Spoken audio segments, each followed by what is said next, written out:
Pandit Deendayal Upadhyay. Pandit Deendayal Upadhyay RSS के मुफक्किर और Bharatiya Janata party की पेशरो जनसंघ के शरीक बानी थे। वो दिसंबर 1967 में जनसंघ के सदर बने। दीनदयाल उपाध्याय की पैदाइश उत्तर प्रदेश के मथुरा जिला फरहा कस्बे के करीब चंदरभान गांव में 1916 में हुई। अब इस गांव को दीनदयाल धाम के नाम से पुकारा जाता है। उनके वालिद इल्म नुजूम के माहिर और उनकी वालदा एक मजहबी खातून थीं। कम उम्री में ही उनके वालिदैन का इंतकाल हो गया, जिसकी वजह से उनकी परवरिश व पर्दाख्त उनके नानिहाल में हुई। उन्होंने अपने मामू की निगरानी में तालीम हासिल की। उन्होंने राजस्थान के पलानी के हाई स्कूल से मैट्रिक किया और पलानी में ही वाक़ बिरला कॉलेज से इंटरमीडिएट भी किया। उन्होंने 1939 में कानपुर के सनातन धर्म कॉलेज से बीए किया। दीनदयाल उपाध्याय ने इसके बाद सेंट जॉन कॉलेज में अंग्रेजी अदब में मास्टर डिग्री के लिए दाखिला लिया, लेकिन उन्होंने कोर्स मुकम्मल होने से कबल ही तालीम को खैराबाद कह दिया। उन्होंने राष्ट्रीय सेवम संघ में मुकम्मल तौर पर शमूलियत इख्तियार की और वो प्रचारक बन गए। जब दीनदयाल उपाध्याय कानपुर के सनातन धर्म कॉलेज में तालिब इल्म थे, उस वक्त वो अपने क्लास फेलो बालूजी महाशब्दे के जरिए आरएसएस के राब्ते में आए। उपाध्याय ने आरएसएस के बानी केबी हेडगवार से मुलाकात की और उनसे काफी मुतासिर हुए। उन्होंने 1942 में खुद को आरएसएस के लिए वक्फ कर दिया। उपाध्याय ने नागपुर के आरएसएस के कैंप में शिरकत की, जहां उन्होंने एजुकेशन विंग में ट्रेनिंग हासिल की। एजुकेशन विंग में दूसरे साल की ट्रेनिंग मुकम्मल करने के बाद वो जिंदगी भर के लिए आरएसएस के प्रचारक बन गए। उन्होंने सबसे पहले प्रचारक के तौर पर लखीमपुर जिला का दौरा किया। 1955 में उन्होंने लखीमपुर से काम शुरू किया। वो उस वक्त उत्तर प्रदेश में आरएसएस के इलाकाई ऑर्गेनाइजर थे। दीनदयाल उपाध्याय को सेवम सेवकों का आइडियल समझा जाता है।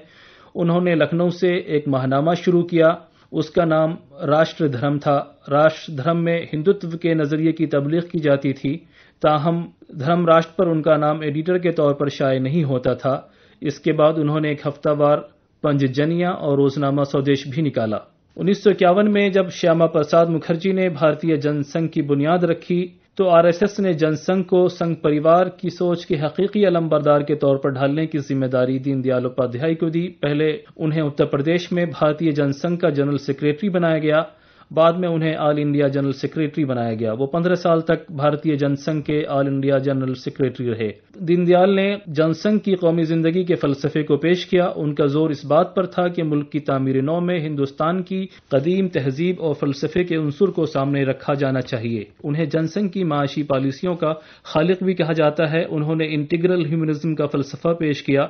इस फलसफे में इंसानी जिंदगी और तख्लीक के सभी मज़ाहिर के माबैन एक वाहिद रिश्ते का नजरिया पेश किया गया है। वो उसे वेद के नजरिए इकायत की रिवायत का हिस्सा समझते थे, जिसके पेशरो शंकराचार्य थे। इस नजरिए के मुताबिक तमाम अफराद और दुनिया की चीजें महज इजाफी या मजहरी हकीकतें हैं। कायनात की खालिक एक ज़ात कामिल है, जो खारजी दुनिया के बजाय इंसानों की अपनी अपनी ज़ात की इंतहा पहनाइयों में मौजूद है। उपाध्याय नौ इंसानी और माशरे के लिए मजहब को बुनियाद और मोक्ष यानी निजात का मकसद असली करार देते थे। उनका ख्याल था कि सरमायादाराना और इश्तराकी नजरिए की खामी यह है कि दोनों ही जिस्म और दिमाग की जरूरत पर ध्यान मरकूज करते हैं।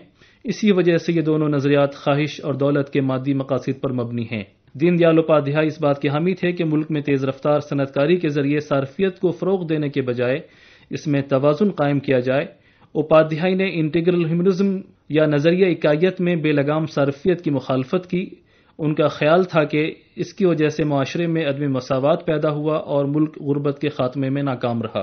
उनका ख्याल था कि हिंदुस्तान की कदीम सकाफती रिवायत ख्वाहिशात पर कंट्रोल और दौलत के लिए सख्त भाग दौड़ के बजाय कनात पसंदी की वकालत करती है। 2016 में हुकूमत हिंद ने कई इदारों का नाम उनसे मौसूम किया। इसके अलावा उत्तर प्रदेश की हुकूमत ने मुगल सराय स्टेशन का नाम तब्दील करके उसे दीनदयाल उपाध्याय के नाम पर रखा। 10 फरवरी 1968 में उपाध्याय लखनऊ से पटना रवाना होने के लिए सियालदा एक्सप्रेस पर बैठे। ये ट्रेन रात में तकरीबन 2 बजे मुगल सराय स्टेशन पहुंची, लेकिन वो ट्रेन में मौजूद नहीं थे। बाद में उनकी लाश मुगल सराय स्टेशन के करीब से बरामद हुई। उनकी मुश्तबह मौत की जांच के सिलसिले में कायम जस्टिस वी.के. चंद्रचूड़ कमीशन ने ये नतीजा अखज़ किया कि उन्हें चलती ट्रेन से धक्का दिया गया था। इस तरह आरएसएस ने अपने एक आइडियल सेवक को हमेशा के लिए खो दिया।